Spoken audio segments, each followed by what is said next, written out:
Just back from the best run I've had in the last 2 weeks. Cut out in one of those weird sun shower things. Got absolutely soaked, just kept going with it, and yeah, just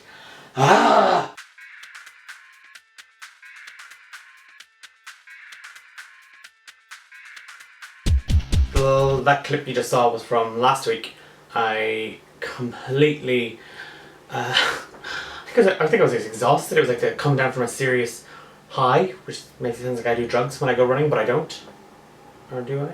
I'm still doing it. I've kept going, and I have a few updates, but I want to talk a little bit about what apps I'm using, because that's the whole idea of the video game gym. It's not just meant to be, look at me, I vlog and I go running and I'm fat and I want to be less fat, so I go running and I blah blah blah blah. I can't afford a personal trainer, I can't afford a gym membership. Well, I mean I could probably afford all those things if I didn't spend all my money on this kind of stuff. But I'd rather spend my money on that kind of stuff than someone tell me I'm fat.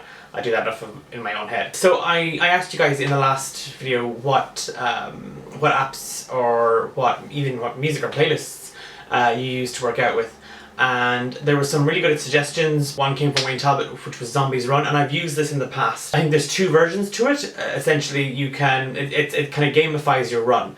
So there's storytelling elements to it that also teach you how to run for a 5k marathon, and I thought about going back to use Zombies Run, but I guess these days I kind of want to, in one aspect, unplug myself while I plug into something else.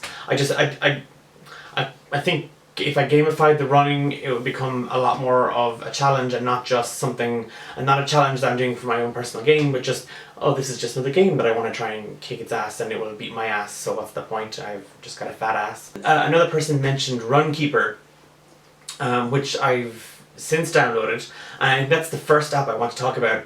Runkeeper, I'm using the free version because I probably should pay. I'm thinking of paying for a subscription version, which allows you to, it's a deeper kind of analysis of your runs or your cycles, and that's one of the coolest things about it. You can literally tell what you're doing. So am I just going for a walk this evening? Am I going for a long run? Am I going for a cycle? And it will obviously map your progress according to what you're doing. I'm using Runkeeper, but I don't like having my mobile data run on when I'm going running, because I don't like to get notifications or emails while I'm out. It's my time to switch off. So I switch that off, and obviously I don't get to use as much of the functions as I'd like to. Runkeeper, the version I'm using, is also quite simple. There's no instructions as to what you're doing. It just assumes you're going running. So I could cheat and just walk and tell it I went running, and then I would just look like I'm a really lazy, slow, awful runner, which I am. I'm trying not to be. I guess that's what I kind of don't like about it. I do like the fact that when I'm out running, it does give me updates in kind of at 5-minute intervals. So after 5 minutes it tells you what your average pace is on the run, and it's quite depressing at the start. It's like, you've been running for 5 minutes and you have run less than a kilometre, you fat bastard. And you can hear the disdain and disgust in that robot lady's voice. I'm not just imagining it. She hates you, she thinks you're disgusting, or me, she thinks I'm disgusting. The other thing I really like about Runkeeper is the fact that you're able to look at the progress you're making, and that to me is that's very important. I like going.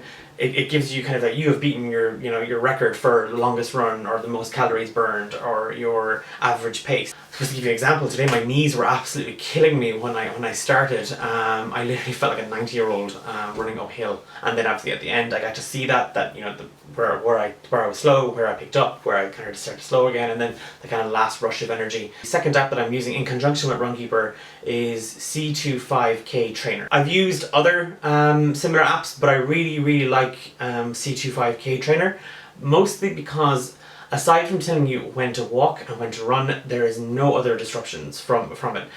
There's not, oh, pause now for 30 seconds of breathing and taking your surroundings. Or, you are not running as fast as you should be, you stupid fat pig. You get a 5-minute warm-up, then it progresses. And it's really interesting because you can see, because each week it's mapped out for you. So week 1, you're doing a 5-minute warm-up, then, a minute of running, then 2 minutes of walking. And then week 2, it's more running with a little less walking. And it's really interesting. You can see what's ahead of you. So technically by the end of August, I think I should be able to run 5 kilometers without dying. The third app that is absolutely 100% essential to what it is that I'm doing is Spotify. I would absolutely lose it if I didn't have Spotify out in my run. I pay for it. I've got a paid subscription, so I download my music, I pick what I want. I haven't started putting any playlists together, but I'm just listening to specific tracks. Shout out to the YouTuber who suggested the Fairy Tale soundtrack.